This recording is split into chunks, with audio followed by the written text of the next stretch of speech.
Hello ರೈತ ಮಿತ್ರರೇ, ಎಲ್ಲರಿಗೂ ನಮಸ್ಕಾರ. ಇವತ್ತಿನ ಅಡಿಕೆ ರೇಟ್ ಮಾಹಿತಿ ಹಾಗೂ ಕೊಬ್ಬರಿಯ ರೇಟ್ ಮಾಹಿತಿ ವಿಡಿಯೋಗೆ ನಿಮ್ಮೆಲ್ಲರಿಗೂ ಆತ್ಮೀಯವಾದ ಸ್ವಾಗತ.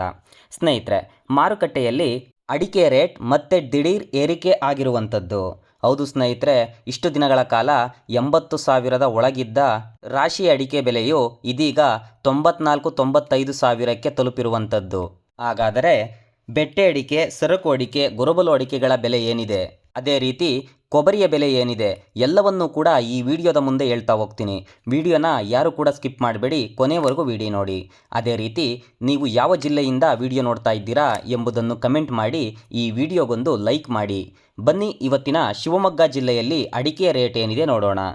ಶಿವಮೊಗ್ಗದಲ್ಲಿ ಇವತ್ತು ಪ್ರತಿ 100 kg ಸರಕು ಅಡಿಕೆಗೆ 96,696 ರೂಪಾಯಿ ಇದೆ.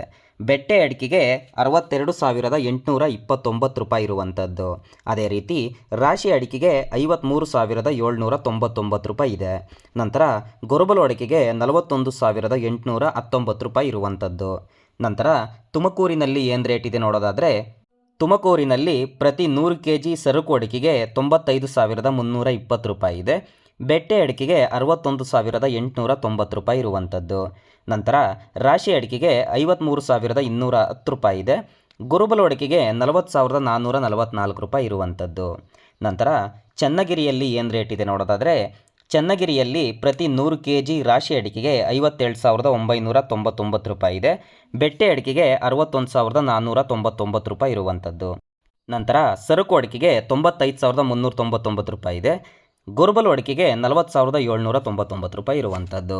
ನಂತರ ಅರಸೀಕೆರೆಯಲ್ಲಿ ಇವತ್ತು ಕೊಬ್ಬರಿ ರೇಟ್ ಏನಿದೆ ನೋಡೋದಾದರೆ, ಅರಸೀಕೆರೆಯಲ್ಲಿ ಪ್ರತಿ 100 kg ಕೊಬ್ಬರಿಗೆ 31,500 ರೂಪಾಯಿ ಇರುವಂಥದ್ದು. ಅದೇ ರೀತಿ ತೀರ್ಥಹಳ್ಳಿ ಹಾಗೂ ಯಲ್ಲಾಪುರದಲ್ಲಿ ಅಡಿಕೆ ರೇಟ್ ಏನಿದೆ ನೋಡೋದಾದರೆ, ತೀರ್ಥಹಳ್ಳಿಯಲ್ಲಿ ರಾಶಿ ಅಡಿಕೆಗೆ 51,775 ರೂಪಾಯಿ ಇರುವಂಥದ್ದು. ಸಿಪ್ಪೆಗೋಟಿಗೆ 13,500 ರೂಪಾಯಿ ಇದೆ. ಯಲ್ಲಾಪುರದಲ್ಲಿ ಬಿಳೆಗೋಟಿಗೆ 33,922 ರೂಪಾಯಿ ಇದೆ. ಚಾಲಿ ಅಡಿಕೆಗೆ 48,340 ರೂಪಾಯಿ ಇರುವಂಥದ್ದು. ಇದಿಷ್ಟು ಕರ್ನಾಟಕದ ಪ್ರಮುಖ ಪ್ರದೇಶಗಳ ಅಡಿಕೆ ರೇಟ್ಗಳಾಗಿರುತ್ತವೆ.